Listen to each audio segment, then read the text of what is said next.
বাংলাদেশের বুকে ইসলামকে ধ্বংস করার জন্য ভারতের প্রোডাক্ট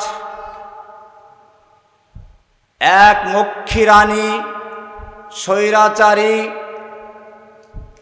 দুরাচারী এক শাসক আমাদের উপরে চেপে বসেছিল। আপনারা জানেন, আমি ভারতে যখন পড়াশোনা করেছি তখনই একটা স্লোগান সেখানে ব্যাপকভাবে প্রচারিত হতো, গো হামারি মাতা হ্যায় তুম উসকো খাতা হ্যায়, তুমকো চাহিয়ে কবরস্তান ইয়া ভেজেঙ্গে পাকিস্তান। গরু মোদের মা, তোমরা তাকে খাও, তোমাদের হয়তো পাঠাবো পাকিস্তান নইলে কবরস্তান। শুধু এ পর্যন্তই নয়, তারা স্লোগান দিত, হিন্দু হিন্দি হিন্দুস্তান জবন ভেজো পাকিস্তান। হিন্দু, হিন্দি ভাষা, হিন্দুস্তান হিন্দুদের জায়গা, এখানে মুসলমান থাকতে পারবে না। এইভাবে মুসলিম বিদ্বেষ ছড়িয়ে বাবরি মসজিদ ধ্বংস করে তার জায়গায় মন্দির নির্মাণ করেছে।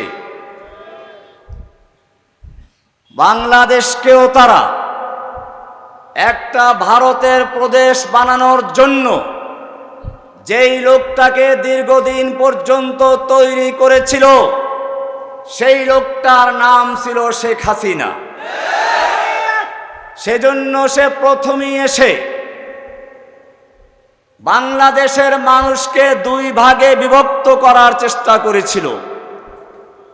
আপনারা জানেন, ফেরাউন সম্পর্কে কোরআনে বলা হয়েছে, ফেরাউন তার জাতিকে বিভিন্ন দলে বিভক্ত করত। ইন্না ফিরআউনা আলা ফিল আরদ, সূরা কাসাসের শুরুর দিকে আছে, ফেরাউন মিশর ভূখণ্ডে একক ক্ষমতার অধিকারী হয়েছিল, সর্বোচ্চ ক্ষমতা সে কুক্ষিগত করেছিল। বাংলাদেশের ফেরাউনও তাই করেছিল। এরপরে বলা হচ্ছে ওয়াজআলা আহলাহা শিয়া, সে মিশরের জনগণকে বিভিন্ন দলে বিভক্ত করেছিল। ফেরাউন যেভাবে মিশরের জনগণকে বিভিন্ন দলে বিভক্ত করেছিল, বাংলাদেশের মানুষ যারা সকলে মিলে মিশে ছিল সেই জাতিকে বিভক্ত করে কাউকে রাজাকার, কাউকে আলবদর, কাউকে জামাত, কাউকে শিবির, কাউকে জঙ্গি, এই সব নাটক করে আবার স্বাধীনতার পক্ষে বিপক্ষে, মুক্তিযুদ্ধের চেতনার পক্ষে বিপক্ষে, এরকম বিভিন্নভাবে দলে দলে বিভক্ত করে মুসলিম উম্মাকে বিভিন্নভাবে সে নির্যাতন করে শাসন করার চেষ্টা করেছিল। যার কারণে আপনারা জানেন, প্রথমবার যখন এই হাসিনা ক্ষমতা এসেছিল, এদেশের লক্ষ ওলামায়ে কেরামদের উস্তাদুল আসাতেজা শাইখুল হাদিস আল্লামা আজিজুল হক সাহেবকে জেলে পুরেছিল। দ্বিতীয়বার ক্ষমতা এসে শাইখুল হাদিস আল্লামা আজিজুল হক সাহেবের ছাত্র মুফতি জসিমউদ্দিন রহমানীকে, আজিজুল হক সাহেবের ছেলে মামুনুল হককে, এরকম হাজার হাজার ওলামায়ে কেরামকে জেলে পুরে জেলখানা ভরে ফেলেছিল আর জঙ্গি নাটক সাজিয়েছিল। আমাকে বলা হয়েছিল আনসারুল্লাহ বাংলা টিমের প্রধান। আমি সাংবাদিক ভাইদেরকে স্পষ্ট বলতে চাই, জসিমউদ্দিন রহমানী কোনো গোপন সংগঠনের লোক ছিল না। তার প্রত্যেকটা বক্তব্য ছিল প্রকাশ্যে। যখন বাংলাদেশের মুসলিম জনতার ঈমানকে পরীক্ষা করার জন্য, ঈমানকে চ্যালেঞ্জ করে শাহবাগে নাস্তিক জাগরণ শুরু করা হয়েছিল, জসিমউদ্দিন রহমান যখন গর্জে উঠেছিল ইসলামী জাগরণ তৈরি করার জন্য।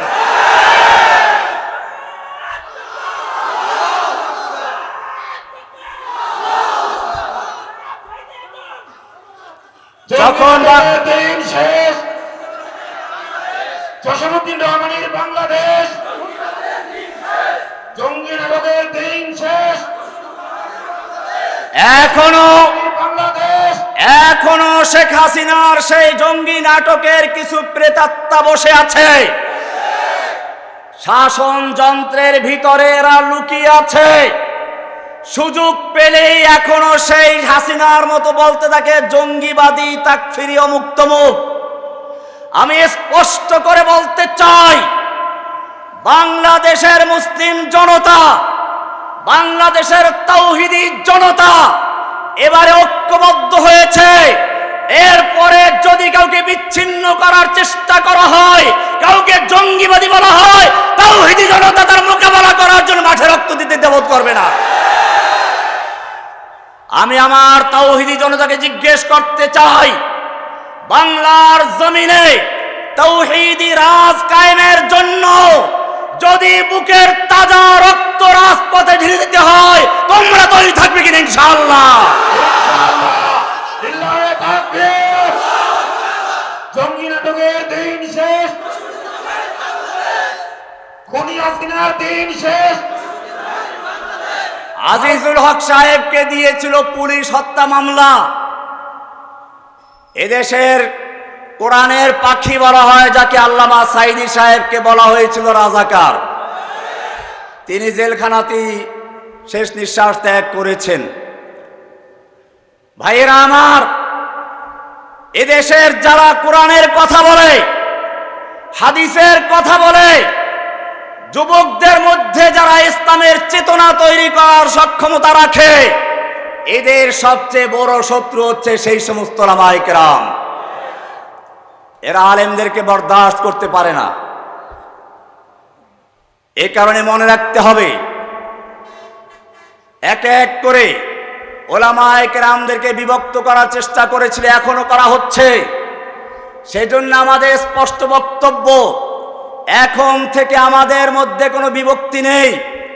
আমি একটু শুনেছি আমার পূর্বে আল্লামা হারুন ইসলামাবাদী সাহেব বলছিলেন শত্রু চিনতে হবে। এটা খুব গুরুত্বপূর্ণ বিষয়। কোনো এক আল্লাহওয়ালাকে জিজ্ঞেস করা হয়েছিল, আপনি এই স্তরে কিভাবে উপনীত হলেন? তিনি বললেন, আমি দেখলাম দুনিয়াতে এমন কোনো লোক নেই যার কোনো বন্ধু নেই। ল্যাংড়া, লুলা, আতর, কুড়া, বোকা সবার বন্ধু আছে, আমারও কেউ বন্ধু আছে। কিন্তু আমার বন্ধু কে আসলে? দুনিয়াতে কেউ স্থায়ী বন্ধু নয়। সব সমস্যার সমাধান দিতে পারে আল কোরআন। আমি কোরআনের কাছে জিজ্ঞেস করলাম আমার বন্ধুকে, কোরআন আমাকে জানিয়ে দিল আল্লাহু ওয়ালিয়্যুল্লাযীনা আমানু। মুমিনদের বন্ধু হচ্ছেন কে? এবারে আমি চিন্তা করলাম, দুনিয়ায় এমন কোনো মানুষ নেই যার কোনো শত্রু নেই। যত ভালো মানুষ হোক তার শত্রু আছে। আমার শত্রুটা কি? আজকে যে শত্রু সে কালকে বন্ধু হয়ে যায়। এজন্য আমি আবার কোরআনকে জিজ্ঞেস করলাম, কোরআন তুমি বলে দাও আমার শত্রুকে। কোরআন বলছে, ইন্নাশ শাইতানা লিল ইনসানি আদুউম মুবিন। নিশ্চয়ই শয়তান হচ্ছে তোমাদের প্রকাশ্য শত্রু। বন্ধুকে, দুশমনকে। আল্লাহ যেহেতু বন্ধু, আল্লাহর পথে যারা চলে, আল্লাহর কথা বলে, আল্লাহর দিন প্রতিষ্ঠার কাজ করে, তারা সকলে আমার বন্ধু, সে যে দলের হোক না কেন। অপরদিকে শয়তানের কথা যারা বলে, শয়তানের পথে যারা চলে, শয়তানের রাজ কায়েম করতে যারা চায়, তারা আমাদের শত্রু।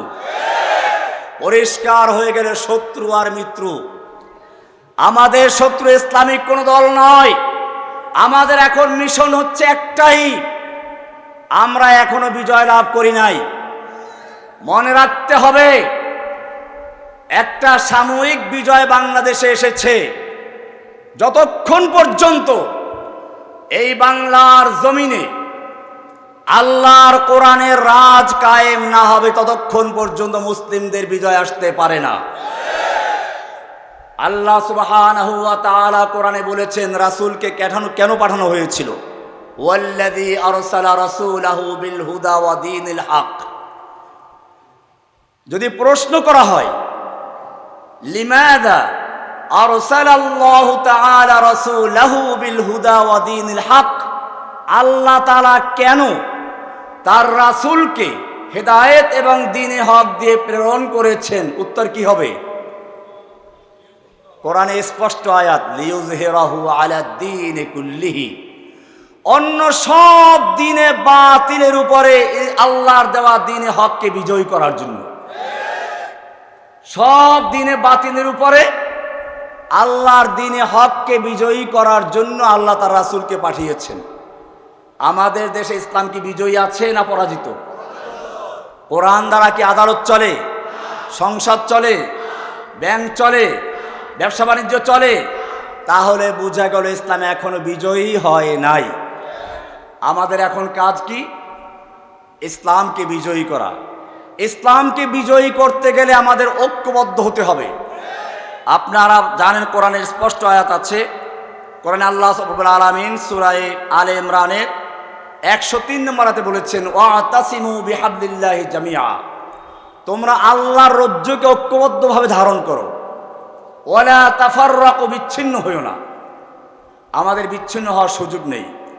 এরপরে কোরআনের সূরা আনফালের 46 নম্বর আয়াতে বলা হয়েছে, ওয়ালা তানাজাউ, তোমরা পরস্পরে ঝগড়ায় লিপ্ত হইও না, ফাতাফশালু, তোমরা হীনমন্য হয়ে যাবে, ওয়াতাযহাবা রিহুকুম, তোমাদের প্রভাব, শত্রুদের মনের ভিতরে তোমাদের প্রভাব তা নষ্ট হয়ে যাবে। আপনারা দেখেছেন শেখ হাসিনার যে দুর্দান্ত প্রতাপ ছিল, এত সহজে ধ্বংস হবে তা কি আমরা কল্পনা করেছিলাম? আমার মনে পড়ে কোরআনের আয়াত, মা যানানতুম আন ইয়াখরুজু ওয়া যান্নু আন্নাহুম মানিআতুহুম হুসুনুহুম মিনাল্লাহ, তোমরা ধারণা করো নাই সে এরকম পালিয়ে যাবে।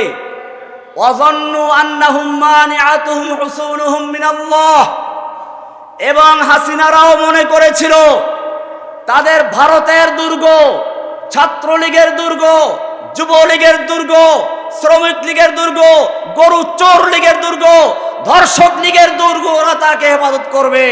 আল্লাহ তাআলা বলছেন, ফাআতাহুমুল্লাহু মিন হাইসু লাম ইয়াহতাসিবু, আল্লাহ তাআলা এমন ভাবে তাদেরকে পাকড়াও করলেন, মিন হাইসু লাম ইয়াহতাসিব, তারা কল্পনাও করতে পারে নাই। ওয়া কাযাফা ফি কুলুবিহিমুর রুব, আল্লাহ তাআলা তাদের অন্তর মধ্যে ভীতির সঞ্চার করে ভয় ঢুকিয়ে দিলেন। হাসিনা পালিয়েছে, কিন্তু হাসিনার আদর্শ এখনো পালায় নাই, হাসিনার চরিত্র পালায় নাই। এখন আমাদের জাগরণ তৈরি হয় নাই। যতক্ষণ পর্যন্ত এই বাংলার জমিনে তাওহীদের আওয়াজ না উঠবে, প্রত্যেকটা মানুষের অন্তরে নামাজ পড়া যেমন ফরজ, কোরআন পড়া, মসজিদ তৈরি করা যেমন জরুরি, মাদ্রাসা তৈরি করা যেমন জরুরি, এরকম ভাবে যতক্ষণ পর্যন্ত প্রত্যেকটা মানুষ এই কথা না বুঝবে যে আকিমুদ্দিন, দিন কায়েম করাও, দিনকে বিজয়ী করাও জরুরি, ততক্ষণ পর্যন্ত দিন কায়েম হবে না। এজন্য আমাদের কাজ হচ্ছে গ্রামে গঞ্জে সব জায়গায় আকিমুস সালার সাথে সাথে আকিমুদ্দিনের স্লোগান তৈরি করে দেওয়া, সবার মধ্যে ছড়িয়ে দেওয়া। ভাইয়েরা আমার, আমাদের কাজ করতে গিয়ে সতর্ক হতে হবে। আবেগ দিয়ে কাজ করলে চলবে না। কোন জায়গায় এখন মসজিদ মন্দির ভেঙে দিল বা কোনো মাজার ভেঙে দিল, এটা দুশমনদের একটা চক্রান্ত। হাসিনার পরিকল্পনা ছিল সে যখন দেশ থেকে পালিয়ে যাবে, এরপরে শত শত মন্দিরে আগুন দেওয়া হবে, হিন্দুদের বাড়ি করে আগুন দেওয়া হবে, এরপরে সে প্রচার করবে হিন্দুদের উপরে গণহত্যা চালানো হচ্ছে, ভারতকে বলা হবে তারা দখল করে নেবে বাংলাদেশ। এই পরিকল্পনা নিয়েই সে পালিয়েছিল ভারতে। এবং সেজন্য আপনারা বারবার দেখেছেন এই জঙ্গিরা উৎপাত করা শুরু করেছে, এই আন্দোলনকেও জঙ্গিবাদী রূপ দেওয়ার চেষ্টা করেছিল।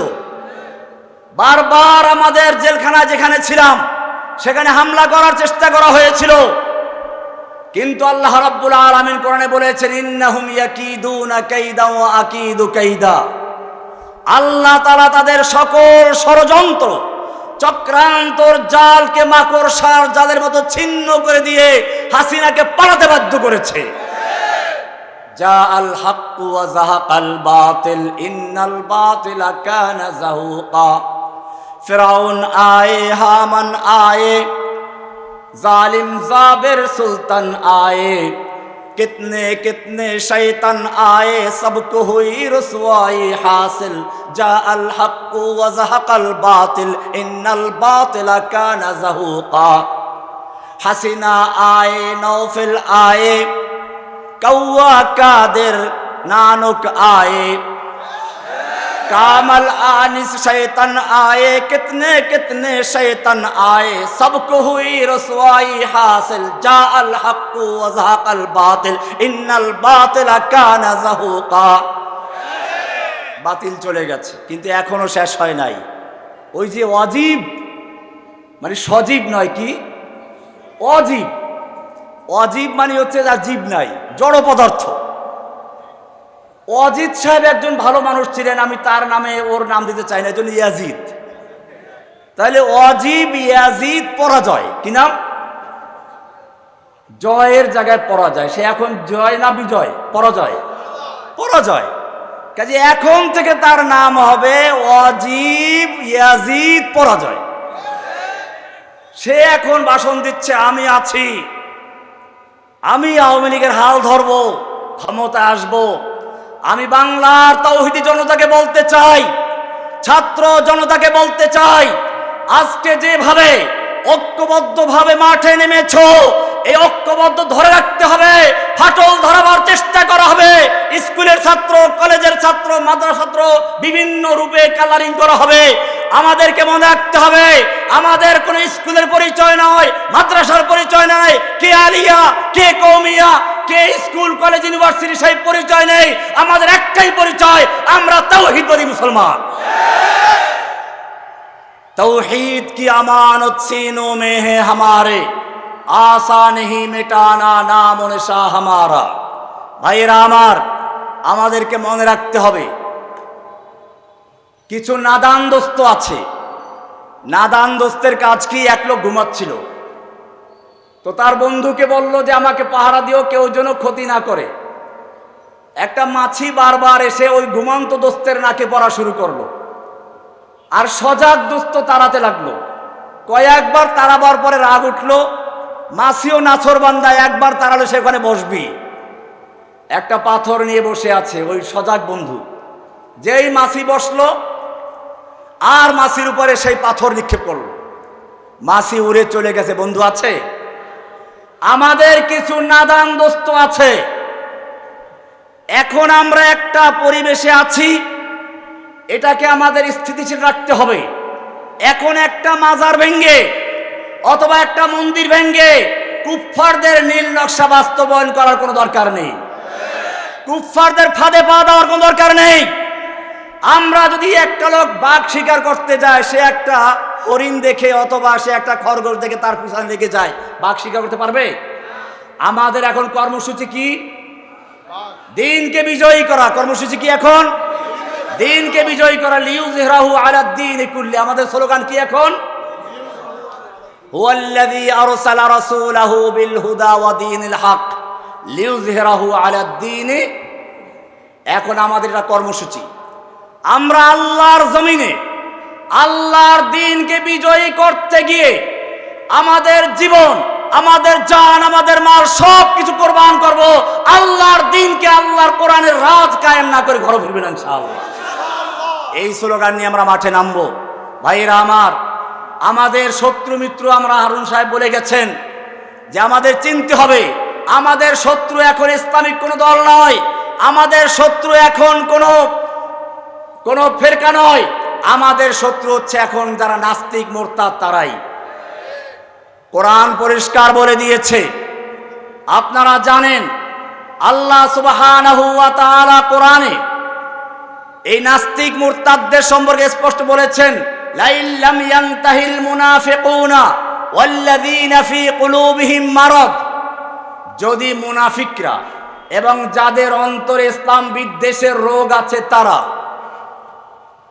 ওয়াল মুরজিফুনা ফিল মাদিনা, এবং মদিনায় যারা গুজব রটায় তারা যদি বিরত না হয়, লানুগরিয়ান্নাকা বিহিম, হে নবী আপনাকে আমি তাদের বিরুদ্ধে খেপিয়ে দিব, উত্তেজিত করে দিব। সুম্মা লা ইউজাবিরুনাকা ফিহা ইল্লা কালিলা, এরপরে তারা আপনার প্রতিবেশী হয়ে মদিনায় আর বসবাস করতে পারবে না। অল্প দিনই বসবাস করতে পারবে। মালউনিন, তারা যে কয়দিন থাকবে তাও থাকবে অভিশপ্ত হয়ে। এরপরে আল্লাহ তাআলা বলছেন, আইনামা সুকিফু, ওদেরকে যেখানে পাওয়া যায়, উখিজু, ওদেরকে পাকড়াও করা হবে, ওয়াকুতিলু তাকতিলা। অর্থ কি এটা? এগুলো সব ফেলে মাজহুল, মারুফ নয়। আমি বলে থাকি যে মাজহুল কাকে বলে? মাজহুল হচ্ছে মা লাম ইউসাম্মা ফাইলুহু, যার ফাইল উল্লেখ থাকে না। তার মানে হচ্ছে, আমরা দেখেছি শেখ হাসিনার বাবার জন্য আইন করা হয়েছিল। শেখ হাসিনার বাপকে যদি কেউ গালি দেয়, প্রথমবার যদি অন্যায় অপরাধ করে তাহলে 14 বছরের সাজা ছিল, দ্বিতীয়বার করলে লাইফ সাজা, যাবজ্জীবন সাজার ব্যবস্থা করা হয়েছিল। আমরা বলেছিলাম আপনার বাবার প্রতি আপনার ভালোবাসা থাকবে, এটাই স্বাভাবিক, আপনি আইন করেন, কোনো আপত্তি নেই। কিন্তু মনে রাখবেন, আপনার কাছে আপনার বাবার যতটুকু ভালোবাসা রয়েছে, আপনার কাছে আপনার বাবার যতটুকু মূল্য রয়েছে, একজন তাওহীদবাদী মুসলিমের কাছে আল্লাহ এবং রাসূলের ভালোবাসা তার চেয়ে লক্ষ কোটি গুণে বেশি রয়েছে। আপনার বাবার জন্য যদি আইন করতে পারেন, আর আমার আল্লাহর নবীর জন্য, আল্লাহর জন্য কোন আইন না থাকে, এদেশের তাওহীদি জনতা আইন হাতে তুলে নিতে বাধ্য হবে। আমরা বলি নাই কাউকে যে কোনো ব্লগার নাস্তিককে কোপাতে হবে, কিন্তু আমরা এখনো বলি তাওহীদি জনতাকে, সরকারকে বলবো, এখনো যারা ইসলামের বিরুদ্ধে ষড়যন্ত্র করে যাচ্ছে, আল্লাহর বিরুদ্ধে কটূক্তি করে যাচ্ছে, আল্লাহর নবীর বিরুদ্ধে কটূক্তি করে যাচ্ছে, অথবা আলেম ওলামাদেরকে জঙ্গিবাদী, তাকফির ইত্যাদি বলে গালিগালাজ করছে, আপনারা তাদের বিরুদ্ধে কঠোর ব্যবস্থা গ্রহণ করুন। যদি আপনারা কোনো ব্যবস্থা গ্রহণ না করেন, তাওহীদি জনতা তাদেরকে কবর রচনা করে ছাড়বে ইনশাআল্লাহ।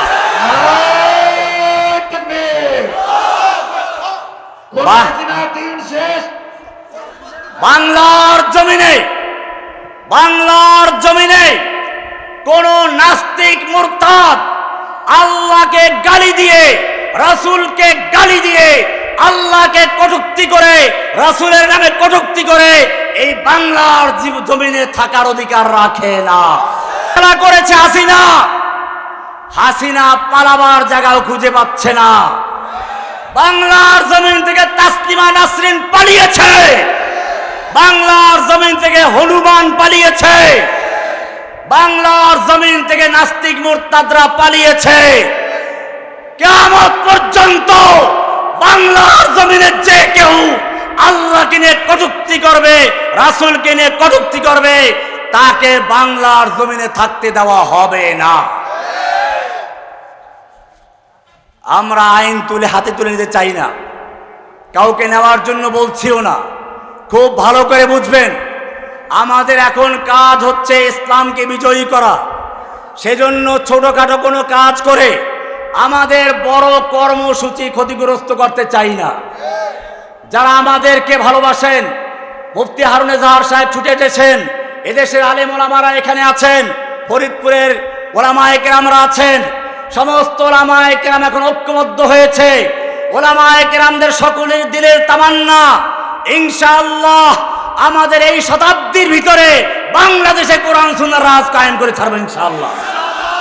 সেজন্য কেউ আমাদের মূল ধারার পরিবর্তে, ওলামায়ে কেরামদের নেতৃত্বের পরিবর্তে খুচরা খুচরা দল করে, আলাদা কর্মসূচি বাস্তবায়ন করে আমাদের ক্ষতি করার চেষ্টা করবেন না। ওলামায়ে কেরাম জেগেছে, ওলামাদের নেতৃত্বে আপনারা কাজ করবেন। এখানে আমাদের ছাত্র ভাইরা আছেন, আধুনিক শিক্ষিত, ইসলামী শিক্ষিত সব রকমের ভাইয়েরা আছেন। আমি সারা বাংলাদেশের সকল ভাইদেরকে বলবো, সকল ভেদাভেদ ভুলে গিয়ে আমাদের মধ্যে কে স্কুলের ছাত্র, কলেজের ছাত্র, ইংরেজি শিক্ষিত, আর কে মাদ্রাসার ছাত্র, আমরা সেই ভেদাভেদ রাখবো না। আমরা সকলে ওলামায়ে কেরামদের নেতৃত্বে কাজ করবো ইনশাআল্লাহ। আমরা খুচরা খুচরা দল কায়েম করব না। এটা ফেরাউনের কাজ ছিল, যেটা শুরুতেই বলেছি। ফেরাউন দলে দলে বিভক্ত করত। আমরা কি ফেরাউনের আদর্শ বাস্তবায়ন করব না রাসূলের আদর্শ বাস্তবায়ন করব? আল্লাহর নবী সাল্লাল্লাহু আলাইহি ওয়াসাল্লাম মদিনায় গিয়ে আউস এবং খাজরাজদেরকে ঐক্যবদ্ধ করেছিলেন না বিচ্ছিন্ন করেছিলেন? ঐক্যবদ্ধ করেছিলেন। ফেরাউন ঐক্যবদ্ধ করেছিল না বিচ্ছিন্ন করেছিল? কাজে মনে রাখতে হবে, আমাদেরকে ঐক্যবদ্ধ করার চেষ্টা করতে হবে, বিচ্ছিন্ন করার নয়। 2 নাম্বার বিষয়, দাওয়াতের ভাষা আর জিহাদের ভাষা এক নয়। ফেরাউন সম্পর্কে আল্লাহ তাআলা বলেছেন মুসা আলাইহিস সালামকে, ইযহাবা ইলা ফিরআউনা ইন্নাহু তাগা। মুসা এবং হারুনের মতো 2 জন জাদ্রেল নবীকে বলা হচ্ছে, ইযহাবা ইলা ফিরআউন, তোমরা 2 জন ফেরাউনের কাছে যাও। গিয়ে কি করো? লাঠি দিয়ে পিটাও নাকি? ফেরাউনের মতো জাদ্রেল কাফের মুসা আর হারুনের মতো 2 জন নবীকে পাঠাচ্ছেন। আল্লাহ তাআলা কি বলছেন ভালো করে শুনুন, ফাকুলা লাহু কওলাল লাইয়িনা, তোমরা 2 জন তার কাছে গিয়ে নম্রভাবে কথা বলো। বুঝা গেল দাওয়াতের ভাষা হচ্ছে নম্র, যুদ্ধের ময়দানের ভাষা হচ্ছে আশিদ্দা ওয়াল কুফার। পেস্ট লাগাবেন না। আমরা এখন দাওয়াতের ময়দানে আছি। আমরা যে কর্মসূচি দিচ্ছি সেটা হচ্ছে এই, ওরা যেরকম পরিকল্পনা করেছিল গণজাগরণ মঞ্চের মাধ্যমে সারা বাংলাদেশে গণজাগরণের শাখা করে করে ইসলাম বিদ্বেষের বীজ রোপণ করা মানুষের অন্তরের ভিতরে, আমরা তার বিরুদ্ধে প্রত্যেকটা গ্রামে গঞ্জে থানায় জেলায় প্রত্যেকটা মানুষের অন্তরের ভিতরে তাওহীদের বীজ বপন করে দিতে চাই। এখন থেকে আমাদের মূল কাজ হচ্ছে তাওহীদের জাগরণ। কিসের জাগরণ? তাওহীদের জাগরণ। আল্লামা ইকবাল বলেছেন, আল্লামা ইকবাল রহমতুল্লাহ একটা কবিতা রয়েছে, ই যেমন মামুর হোগা নগমায়ে তৌহিদ সে, ই যেমন মামুর হোগা নগমায়ে তৌহিদ সে, এই বাগান আবার তাওহীদের সেই নগমা, তাওহীদের সেই আওয়াজে আবার মুখরিত আলোকিত হবে। ভাইরা আমার, যুবক ভাইদেরকে বলবো, আপনারা যারা একত্রিত হয়েছেন আপনাদের মনে রাখতে হবে এই ময়দান থেকে পালানো যাবে না। ময়দানে নেমেছেন, কিয়ামত আমাদের ইসলাম বিজয় না করা পর্যন্ত আমরা ময়দান ত্যাগ করব না ইনশাআল্লাহ। আপনারা জানেন উহুদের ময়দানে যুদ্ধ চলছিল। এক যুবক আল্লাহর নবীকে প্রশ্ন করলেন, ইয়া রাসূলুল্লাহ, আমার এই সুন্দর চেহারা, আমার এই যৌবন, আমার এই বাহু শক্তি, আমি যদি আল্লাহর রাস্তায় যুদ্ধ করে শহীদ হয়ে যাই, আল্লাহ আমাকে কি পুরস্কার দিবেন? আল্লাহর রাসূল সাল্লাল্লাহু আলাইহি ওয়াসাল্লাম বলেছিলেন জান্নাত দিবেন। যুবক বলল, বাহ, জান্নাত। তিনি তরবারি হাতে নিয়ে যুদ্ধ করতে শুরু করলেন। ব্যাগের থেকে কয়েকটা খেজুর বের করলেন একটু কোমরটা সোজা করার জন্য, শক্তি বাড়ানোর জন্য। কয়েকটা খেজুর খেয়ে বাকিগুলো ছুঁড়ে মারলেন আর বললেন, এতগুলো খেজুর খেতে গেলে আমার অনেক সময় লেগে যাবে, জান্নাতে যেতে দেরি হয়ে যাবে। যুবক তরবারি হাতে নিয়ে দুশমনের ভিড়ের ভিতরে ঢুকে গেল। দুশমনদের কেটে কেটে স্তূপ করে ফেলতে লাগলো। চাঁদ যেরকম ভাবে, পূর্ণিমার চাঁদ যেরকম ভাবে কালো মেঘের ভিতরে ঢুকে যায়, সেরকম দুশমনের ভিড়ে ঢুকে গেছে। সাহাবায়ে কেরাম ডাক দিলেন, যুবক ফিরে আসো, আমাদের কাতারে ফিরে আসো। যুবক মুখে হাসি, চেহারায় রক্ত, বলতে আমাকে যেতে দাও, আমি উহুদ পাহাড়ের দিক থেকে জান্নাতের সুগন্ধি পাচ্ছি। যুদ্ধ করতে করতে শহীদ হয়ে গেল, জীবন দিয়ে দিল। এটাই হবে আমাদের আদর্শ। डरते नहीं दुनिया में मुसलमानों के सीसे जब दौलत ईमान मिली उनको नबी से। বলগার রাজীব হায়দারকে যারা হত্যা করেছিল, আমি জানি না তারা কারা, চিন্তাও না, অথচ সেই মামলা আমাকে দেওয়া হয়েছিল। আমি যখন জেলখানা তাদের সাথে পরিচিত হলাম, জিজ্ঞেস করলাম তোমরা এটা কেন করলে? বললে এটা ইমানি দায়িত্বে করেছি, জসিমউদ্দিন রহমানের নির্দেশে নয়। তাকে তারা চিনেও না। যখন রাজীব হায়দার নামক একটা নাপাক কীট আল্লাহর নবীকে নিয়ে কটূক্তি করেছে, ওরা কোনো মাদ্রাসার ছাত্র নয়, কোনো পীর সাহেবের মুরিদ নয়, তাবলীগেও চিল্লা লাগায় নাই, নর্থ সাউথ ইউনিভার্সিটির ছাত্র, ওদের ইমানি তাকাদা আসলো, ওরা ময়দানে ঝাঁপিয়ে পড়লো সেই ব্লগার নাস্তিক থাবা বাবা ওরফে রাজীব হায়দারকে জাহান্নামে পৌঁছে দিয়ে তারা জেলখানা চলে গেছে। আমাদের মনে রাখতে হবে এই ভাইয়েরা এখন আমাদের জেলে রয়েছে। যতক্ষণ পর্যন্ত আল্লাহর নবীর এই আশিকদেরকে, আল্লাহর নবীর এই সঠিক প্রেমিকদেরকে জেল থেকে মুক্ত করতে না পারবো, ততক্ষণ পর্যন্ত আমাদের নবীর ভালোবাসা পূর্ণতা লাভ করতে পারে না। সবাই যখন মুক্তি পেল, আমার ভাই চলে গেল, নবীর আশিক চলে গেল। আমি আমাদের সর্বস্তরের জনতাকে জানিয়ে দিতে চাই, এই বাংলাদেশের পরিবর্তন কোনো একক কোনো দলের কারণে আসে নাই। খুব ভালো করে শুনে রাখো, তিলে তিলে মানুষের মধ্যে ক্ষোভ তৈরি হয়েছে।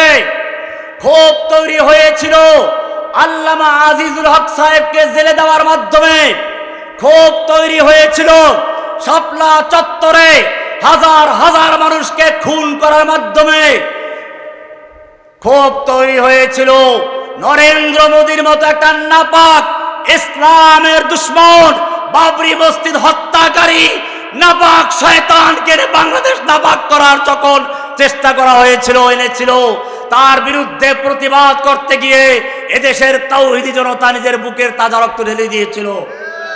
হাজার হাজার উলামায়ে কেরামদেরকে তখন আবার জেলে ঢুকিয়েছিল। ক্ষোভ তৈরি হয়েছিল, সেই শাহবাগ থেকে শুরু করে প্রত্যেকটা পরতে পরতে তারই বিস্ফোরণ ঘটেছিল তোমাদের এই আন্দোলনের মাধ্যমে।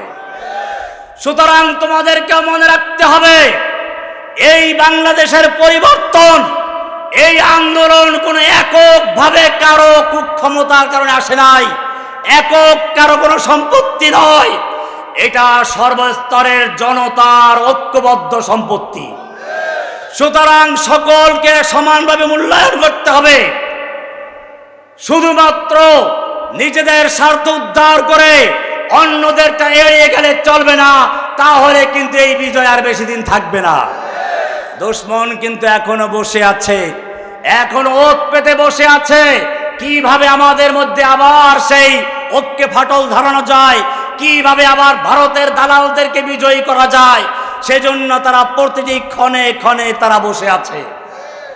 আপনারা জানেন ভারতের মিডিয়াগুলো আমার বিরুদ্ধে কিভাবে লেগেছে। আমি তো ভারতের বিরুদ্ধে কখনো লেকচার দিই না। আগে যখন তারা আমার বিরুদ্ধে লেকচার দিল, আমার বিরুদ্ধে তারা প্রচার করতে শুরু করলো, তখনই আমি বলেছিলাম ভারত যদি বাংলাদেশের দিকে হাত উঁচু করে সে হাত কেটে ফেলা হবে। ভারত যদি বাংলাদেশের দিকে পা বাড়ায় সে পা ভেঙে দেওয়া হবে। ভারত যদি বাংলাদেশের দিকে চোখ তুলে দাঁড়ায় সে চক্ষু উপড়ে ফেলা হবে। আমি বলেছিলাম ভারত যদি বাংলাদেশকে দখল করতে চায় তাহলে চীন সেদিন কি করবে, চিকেন নেক বন্ধ করে দিয়ে ভারতের 7 সিস্টারকে স্বাধীনতা করে দেবেন ইনশাআল্লাহ। শুধু তাই নয়, বাংলাদেশকে যদি আক্রমণ করতে চাও পশ্চিমবঙ্গ মুক্ত করে ছাড়বো ইনশাআল্লাহ। শুধু এ পর্যন্তই নয়, আমি বলেছিলাম শিখদেরকে বলেছি এখনই সুযোগ আছে, নরেন্দ্র মোদীর কবর দেওয়ার জন্য তোমরা তোমাদের স্বাধীনতা ঘোষণা করে দাও। কাশ্মীরি মুসলমানদের সম্পর্কে বলেছিলাম পাকিস্তান এবং আফগানিস্তানের মুসলমান তোমরা ভাই ভাই যুদ্ধ করো না, তোমাদের যদি যুদ্ধ করার ক্ষমতা থাকে তাহলে লেফটি মুসল হিন্দুদের বিরুদ্ধে যুদ্ধ করে কাশ্মীরি ভাইদের পাশে দাঁড়াও।